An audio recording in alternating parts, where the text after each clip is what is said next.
سلام، وخت مو بخیر. له پوهاوي میډیا څخه د ټکنالوژۍ له برخې یو مهم خبر.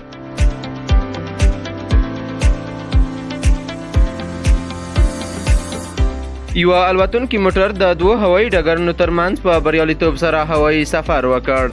یو الوتونکی موټر یا فلاینګ کار د سلواکیا، نیترا او براتیسلاوا ښارونو د دوه نړیوالو هوایي ډګرونو ترمنځ په بریالیتوب سره آزمایښتي الوتنه ترسره کړه. دغه موټر چې د الوتونکي او دودیز موټر ټکنالوژي پر مټ چمتو شوی BMW ماشین پکې ځای پر ځای شوی دی او عادي پېټرول پکې کارول کیږي. د دې موټر مؤسس پروفیسور سټیفن کلین وایي تر 1000 کیلومترۍ پورې د 8200 فوټه لوړوالي په اندازه الوتنه کولی شي او تر اوسه یې 40 ساعته په هوا کې تیر کړي دي.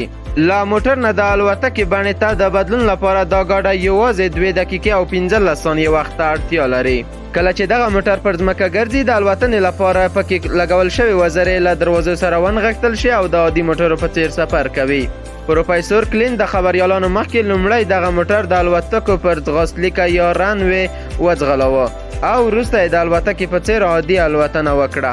نوموړي د دوشنبې په ورځ دا یوه عادي او ډیره ښه تجربه وبلله.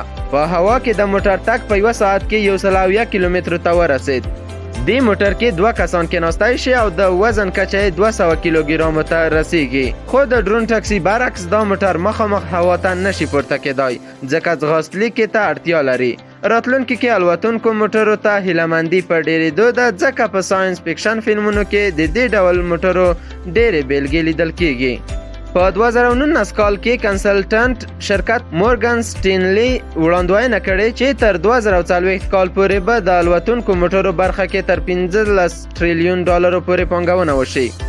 بل لور ته د سې شنبې پر ورځ د اروپا لپاره د هونډای موټرز اجرایي مشر مایکل کول وویل دا فکر به زموږ د راتلونکي برخه وي.